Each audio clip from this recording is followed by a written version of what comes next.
안녕하십니까.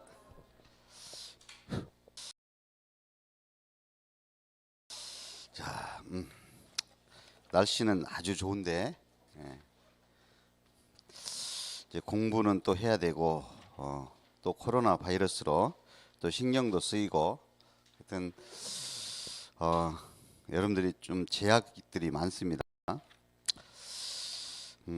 저도 이제 그 형님이 시골에 계시는데 옛날 같은 경우는 이제 뭐 이렇게 날씨 좋으면 일요일 날 또는 뭐 쉬는 날 막 한 번씩 가고 그랬는데 지금 아예 못 가고 있어요. 일부러 제가 안 갑니다. 혹시 또 하여튼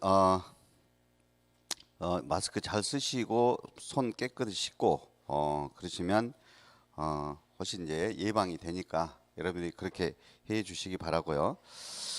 자, 오늘 수업은 이제 취득세를 봅니다.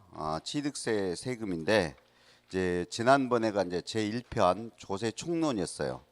그래서 세금에 대한 여러 가지 그 일반적인 내용들인데 지난번에 이제 조세 총론 부분에서 뭐 중요하다라고 하는 것은 뭐 세금은 금전으로 납부하는 것을 원칙으로 하는데 뭐 재산세가 물납이 허용됐죠. 그리고 재산세 물납에 대해서 그리고 세금은 이제 납부 기한이 있죠. 신고 기한 및 납부 기한이 있는데 납부 기한까지 전액을 내야 되는데 근데 또 납부 기한까지 일부 내고 또 납부 기한 지나서 또 일정한 기한 2개월이나 6개월 내에 일부 나머지를 내고 이렇게 분할 납부도 있었습니다. 종합부동산세나 뭐 양도소득세 등은 물납은 허용이 안 돼도 분할 납부는 됐죠. 그것 이외에도 또 우리는 또 어떤 내용을 배웠냐면 그 납세 의무 성립 시기, 또 납세 의무 확정, 또 납세 의무 소멸 뭐 자주 내죠. 그 세금은 무조건 과세되는 것이 아니라 법률 세법이라고 그러죠. 세법 법률에서 과세 요건을 모두 충족해야만 우리가 이제 세금이 부과된다. 그래서 이를 납세 의무 성립 시기라고 그랬죠. 그래서 뭐 취득세 같은 경우는 취득하는 때 그리고 우리 소득세가 좀 어려웠죠. 소득세는 소득이 그때그때 발생하는 때가 아니라 1년 과세 기간이 뭐 끝나는 때 뭐 이렇게 됐습니다. 그리고 또 납세의무 확정을 받죠. 뭐 확정이라는 것은 이제 세금이 얼마인지 금액을 결정하는 거죠. 그런데 이 신고로서 결정되는 세금도 있죠. 그걸 이제 우리가 신고주의, 소득세나 뭐 지방세는 취득세나 등록면허세는 신고하는 세금이에요. 그러니까 신고 기한이 있고 그 신고 기한까지 세금을 신고함으로써 세금이 결정돼요. 확정된다라고 그래요. 그러나 이 종합부동산세나 재산세 등은 뭐 세무서장이나 또는 재산세는 시장 군수 등이 세금을 결정해요. 세금을 결정해서 우리한테 고지되는 거죠. 이런 것은 이제 과세관청에서 세금을 결정해서 납세 의무가 확정되죠. 그리고 이제 납세 의무 소멸도 받죠. 보통 이제 세금 납세 의무 소멸은 납부나 충당, 납부나 충당을 통해서 납부 의무가 소멸이 되지만 그 이외에도 부과의 취소, 또 뭐 10년, 7년 제척 기간이라는 거 배웠잖아요. 그 제척 기간의 만료, 또 소멸시효 5년. 근데 이제 지방세가 올해 개정됐다고 그랬죠. 5천만 원 이상의 지방세는 소멸시효가 10년으로 보통 지방세 소멸시효는 5년인데 5천만 원 이상은 소멸시효 기간이 몇 년이다? 10년이다. 이렇게 뭐 지난번에 배운 바 있습니다. 그 이외에도 또 여러 가지 또 내용들을 살펴봤는데 어떤 그런 방금 제가 설명했던 그런 것들이 좀 중요한 내용들이라 볼 수 있습니다. 자, 그러면 이번 시간에 우리 이제 그 페이지 84쪽인데 우리는 지금 그 제2편입니다. 이제 제2편 이거 그리고 제2편이 이제 지방세 세금이에요. 이 지방세 세금인데 지방세는 도나 시군, 도시군 단위로 징수되는 세금인데 근데 이 지방세가 11개 세금이 있다고 그랬어요. 세목이라고 표현하죠. 그럼 11개 세목 개수가 있는데 그중에서 중개사 시험은 이 3개 세금에서 나온다는 거지. 그 11개 중에서 3개 세금. 그래서 제1장이 취득세란 말이에요. 이 취득세에서 이제 세 네 문제. 올해는 네 문제 내기로 돼 있다고 그랬어요. 네 문제 나올 거란 말이에요. 취득세 부분. 그리고 이제 등기 냈을 때 등록면허세 세금이 있고, 그다음에 우리 6월 1일 날짜로 토지나 건축물, 주택, 부동산 보유되면 재산세라는 세금도 있고 그래요. 재산세금. 그 세 개 세금에서 거의 출제되는데 이 취득세 오늘은 취득세만 배우게 되는데 이 취득세가 내용이 좀 상당히 많습니다. 많고 그리고 지방세 11개 중에서 가장 첫 번째로 나오는 세금이에요.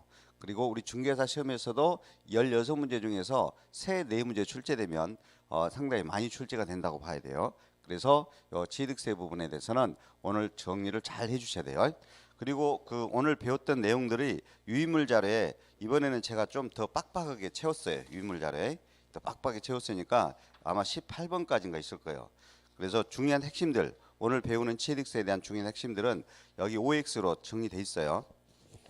그러니까 여러분들이 뭐 따로 뭐 교재를에다가 안 쓰셔도 돼요. 안 쓰셔도 되고 쭉 수업을 받고 흐름을 이해하고 그 다음에 집에 가셔서 요 유인물 자료로만 복습만 해주시면 되고 그리고 이번에는 좀 요약집을 빨리 낼 겁니다. 그래서 요약집을 빨리 내서 여러분들이 요약집으로 뭐 수업을 받을 수 있도록 하기 위해서 요약집을 빨리 낼 거니까 그렇게 하시고 아마 4월 달 정도는 요약집이 나오니까 그때 이제 요약집에 오늘 배웠던 내용들이 다 그 요약집에 써져 있습니다. 하나도 안 빼지고 작년에 요약집 내용하고 어차피 중요한 것들은 똑같은데 근데 페이지가 좀 늘어났어요.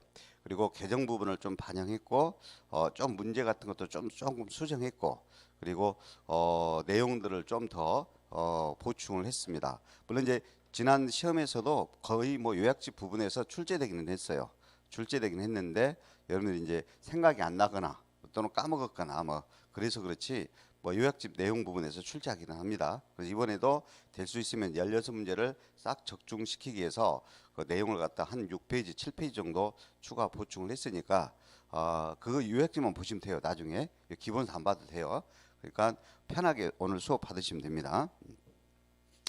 자, 그러면 이제 취득세 부분에 대해서 제일 먼저 그 이제 취득세에 대한 이제 개요가 있습니다. 특징 등 일단 이 취득세는 그 부동산이나 차량 같은 거 취득세 과세 대상, 취득세 세금으로 과세되는 대상을 지방세법에 열거해놨어요. 열거해놨습니다. 그러면 이 열거된 부동산 등을 내가 취득을 했으면 그 취득자가 납세의무자예요. 취득자가 일정 기한이 있어요. 보통 취득세는 60일이에요. 상속은 6개월. 60일이나 6개월 내에 신고를 해야 돼. 내가 취득자가 신고해서 납부하는 그런 지방세입니다. 그리고 그 특별시, 광역시, 도가 과세 주체예요. 세금은 도에서 징수돼. 경기도에서 이렇게 징수하는데 근데 도청까지 납세자가 와서 신고 납부하기가 불편하죠. 그래서 시, 군 또는 구가 설치돼 있어요. 예를 들면 그 수원시 같은 경우는 구가 몇 군데 설치돼 있어요. 구가 그러면 구에다가 위임징수돼 있어. 그래서 실제적으로는 시, 군 또는 구에다 신고 납부해요. 이를 우리는 앞으로 지방자치단체장이라고 그래. 그래서 결론 취득세는 지방세법에 열거된 부동산 등을 사실상 취득했으면 취득자가 일정 기한까지 신고하고 납부하는 특별시, 광시, 도세지만 지방자치단체장에게 신고하고 납부하는 그런 지방세라는 거죠. 지방세 이제 취득세입니다. 그러면 이제 취득세는 어떤 특징을 갖느냐라는 거죠. 취득세 특징인데 일단 취득세는 방금 특별시, 광역시 도세라고 그랬어요. 특별시, 광역시 도세입니다. 그런데 어디에다 위임징수돼 있다? 시군, 시군에다 신고 납부를 해요. 시군에다. 거기에 위임징수돼 있으니까 구가 설치된 지역은 구청에다가 위임징수. 그래서 실제적으로는 시, 군, 구에다가 신고납부 등을 해요. 그렇죠? 그리고 이제 신고납부 등을 안 하면 시장, 군 원래는 도지사가 부과해야 돼. 그런데 위임징수돼 있기 때문에 신고납부 안 하면 시장, 군수 등이 이제 가산세를 포함해서 고지를 하게 돼요. 자, 그래서 특별시, 광시, 도세지만 시, 군, 구에 임징수돼 있다. 지방자치단체장, 시장, 군수 등한테 신고 납부하는 세금이다. 그리고 이 취득세부는 취득세에서 또 중요한 것인데 방금 취득세는 신고 납부 방법이라고 그랬어요. 신고 납부 방법이다. 그래서 과거에 보통징수 방법을 원칙으로 한다 그러면 안 돼. 신고 납부를 해야 돼요. 신고 납부. 보통 이제 60일 취득일로부터 60일 내에 또는 상속은 6개월 내에 60일 이내 또는 6개월 이내 신고 납부 방법이 원칙이에요. 그죠? 다만 이제 이렇게 이제 60일 이내 또는 6개월 이내 신고 납부 안 하잖아요. 그러면 왜? 외외는 이제 보통징수 방법입니다. 보통징수 방법. 보통징수 방법은 고지서가 발급되는 거예요. 고지서가 발급. 그 보통징수 방법은 반드시 신고납부 의무를 하지 않을 때, 신고납부 의무를 하지 않았을 때만 보통징수 방법이에요. 그리고 특별징수 방법은 절대 해당 사항이 없어요. 지방세 세금 징수는 세 가지 방법이 있어. 신고납부 방법, 보통징수 방법, 다른 사람에 의해서 징수되는 특별징수 방법이 있어요. 특별징수 방법은 절대 해당 사항이 안 돼요. 절대 해당 사항이 안 됩니다. 취득세는 이렇게 신고납부 방법 원칙, 외외, 보통징수 방법 이렇게. 재산세는 나중에 뭐만 징수돼? 재산세는 보통징수 방법으로만 징수돼. 신고납부 방법 절대 안 들어갑니다. 재산세는 무조건 보통징수 방법. 그리고 실질주의라고 그래. 이걸 사실주의라고 그래요. 사실주의 과세다. 사실주의. 달리 말로는 실질주의 과세라고 하는데 여기서는 이제 두 가지 아시면 돼요. 우리는 사실상 토지 등을 취득했어요. 실제 내가 토지 등을 취득했습니다. 근데 토지 등 부동산은 60일 내에 등기 내도록 돼 있어. 근데 내가 등기를 60일 내에 하지 않더라도 사실상 취득하면 취득세 과세됩니다. 다시 한번 부동산 등을 사실상 취득했어요. 관계 법령에 따라 등기를 내 것으로 해야 돼. 등기 등을 안 해도 과세된다. 등기 등과 상관없다 이거요. 그래서 등기 여부 상관없다 이거요. 그 다음에 허가 여부 상관없다. 등기 여부, 허가 여부. 등기되지 않아도 허가 받지 않아도 사실상 취득하면 취득세 낸다. 등기 여부에 관계없이 그 다음에 허가 여부에 관계없이 과세된다. 사실상 취득에 대해서 과세한다. 또 하나는 우리 이제 그 주택 부동산이라든지 부동산이나 또는 기타 다른 취득 자산에 대해서 혹시라도 이제 사실상 현황하고 공부상 현황이 달라요. 사실상 공부상 현황이 다르면 무조건 사실상이 먼저예요. 사실상 현황이 먼저고 사실상 현황이 알 수 없을 때만 공부상. 그렇죠. 먼저가 뭐가 빠르다? 사실상 현황을 알 수 없을 때만 공부상. 그래서 사실주의는 두 가지를 생각해야 돼. 등기 등을 안 해도 사실상 취득에 대해서 과세된다. 그리고 공부상 사실상 현황이 다를 때는 사실상 현황 과세다. 이게 우리는 사실주의 과세라고 그래요. 그리고 방금 신고납부를 원칙으로 한다고 그랬어. 신고납부 안 하면 가산세가 적용해. 가산세 적용합니다. 그다음에 이제 고지를 해. 이렇게 보통징수로 고지를 해. 고지서 기한까지 안 내면 가산금도 적용돼요. 가산금도 적용된다. 그래서 가산세, 가산금이 모두 적용되는 세금이고, 그러나 취득세는 어떠한 경우라도 물납은 허용되지 않습니다. 물납은 하지 않는다는 거예요. 물납 안 된다는 것. 그다음에 분할납부 안 된다는 것. 그래서 물납이나 분할납부가 아예 허용되지 아니하는 세금입니다. 그다음에 이제 취득세는 이런 규정이 있어요. 취득세는 내가 이제 한 건당 취득가액이 한 건에 내가 취득가액 또 물건 하나 취득하는데 취득가액이 50만 원 이하입니다. 이하. 그러면 과세하지 아니해 버립니다. 과세하지 아니한다. 부과하지 아니한다. 이를 우리는 면세점이라고 말합니다. 면세점. 면세점이라는 게 있어요. 그래서 취득세는 이렇게 면세점이라는 것도 있다. 그리고 취득세는 이거 외에도 뭐 더 특징을 본다면 열거주의 과세예요. 지방세법의 취득세 대상이 이렇게 법률로 정해져 있어요. 그것을 취득했을 때만 과세되기 때문에 뭐 열거주의라고 하는데 그거는 생략해도 요 정도는 우리가 좀 알아두셔야 돼요. 취득세 특징에서 가장 중요한 것은 두 가지라고 볼 수 있어요. 신고납부 방법이 꼭 원칙이다라는 것, 그리고 신고납부 의무 등을 하지 않으면 보통징수 방법이라는 것, 그 다음에 등기 등을 안 해도 사실상 취득이 돼서 과세한다. 등기 등을 안 해도. 그리고 공부상 현황을 먼저 적용한다. 그러면 안 됩니다. 사실상 현황을 먼저 적용한다. 이런 것들은 이제 취득세 특징이에요. 그러면 이제 취득세는 취득한 자에게만 부과되는 세금이란 말이야. 취득자에게. 그래서 취득이라는 행위가 있어야 돼.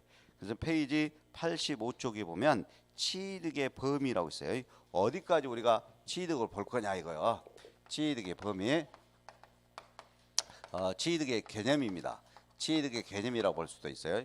우리 이제 취득세는 취득이라는 행위가 있어야만 과세되는 거예요. 취득이라는 거. 그럼 어디까지 우리가 취득으로 볼 거냐라는 거죠. 그래서 지방세법은 아예 취득이라는 것을 용어를 정의합니다.